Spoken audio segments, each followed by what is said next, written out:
In a land far, far away there was a glorious kingdom. In the kingdom stood a great castle. And inside the castle lived a handsome prince. The prince was sad. He longed for a true princess to share his castle and kingdom, but he couldn't find one. This was not because there was a lack of princesses. In fact, the kingdom was full of fair maidens all claiming to be princesses. The prince scoured the kingdom, meeting every one of these so-called princesses. But he returned sad and empty-handed. "It is impossible to tell whether these are true princesses," he said to his father, the king. "You must be patient, my son. You will know when you know," said the king, with a knowing smile. The prince smiled back, then went to his chamber. That evening a huge storm came. Thunder clapped, lightning flashed, and the rain clattered down on the castle roof like the sound of 1,000 horses charging into battle. Suddenly, came a loud knock at the castle door.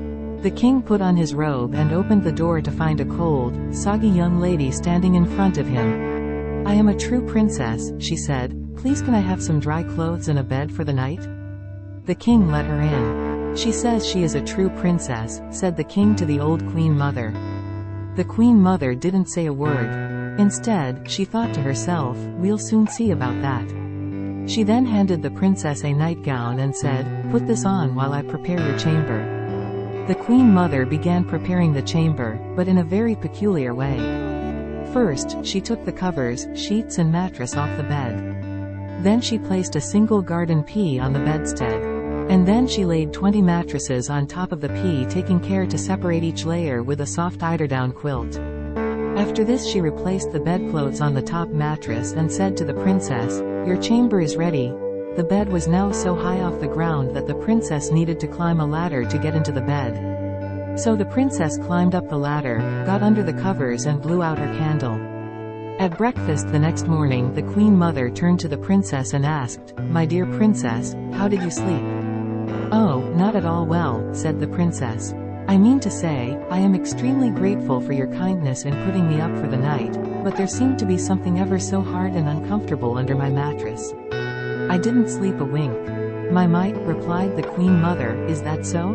The queen mother turned to the prince and said, "I believe we have found your true princess, for none but a true princess possesses such a delicate sense to feel a single pea through 20 mattresses and 20 of my finest quilts. You must wed immediately." The prince was overjoyed.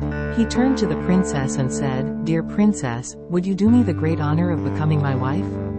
She blushed, then taking a moment to finish a mouthful of cereal, said, "On one condition." "Anything," replied the prince.